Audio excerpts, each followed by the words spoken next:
Praise the Lord. இன்றைய ஜீவ அப்பம் ரோமர் 6ஆம் அதிகாரம் 6ஆம் வசனம்.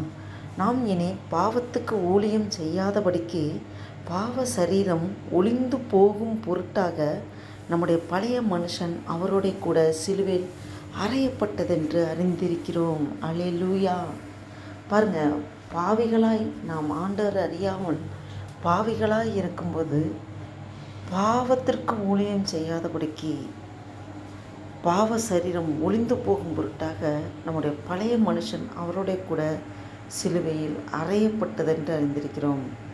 நாம் இனி பாவியாய் இருந்தபோது ஆண்டவரை என்று அறிந்து கொண்டோமோ அந்த இனி பாவத்துக்கு ஊழியம் செய்யாதபடிக்கு அந்த பாவ சரீரம் ஒளிந்து போகிறதுக்கு நம்மளுடைய பழைய மனுஷனாகிய அந்த பாவ மனிதன் இயேசு கிறிஸ்துவோடு சிலுவையில் அறையப்பட்டதென்று அறிந்திருக்கிறோம். ஆமென். நாம் இயேசு கிறிஸ்துவோடு சிலுவையில் அறையப்பட்டிருக்கிறோம். நம்மளுடைய மாமிச சிந்தைகள், மாமிசத்தின் கிரியைகள் எல்லாம், பாவ எண்ணங்கள், சிந்தைகள் எல்லாம் சிலுவையில் அறையப்பட்டதென்று நாம் அறிந்திருக்கிறோம்.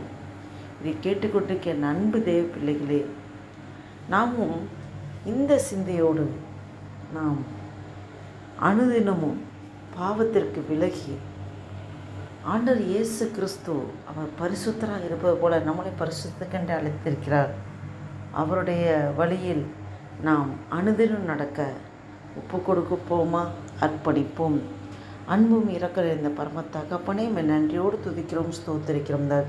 இந்த நாளைக்காக நன்றி செலுத்துகிறோம். விசேஷமாக ஆண்டவரே, இந்த 2025ஆம் வருடத்தின் ஆண்டவரே அப்பா, 26ஆம் தேதி ஆண்டவரே, மே மாதத்தை காண கிருபை செய்திரே. நன்றி அப்பா. ஜீவன் தந்திரே, பலன் தந்திரே, சுகம் தந்திரே. நன்றி அப்பா.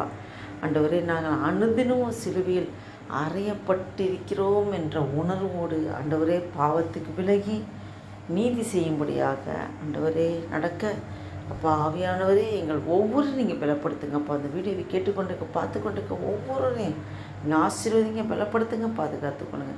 நீங்கள் அப்படியே செய்கிறதுக்காக நன்றி செலுத்துகிறோம். இயேசு கிறிஸ்துவின் நாமத்தினால ஜெபிக்கிறோம் ஜீவனுள்ள நல்ல பிதாவே. ஆமேன், ஆமேன்.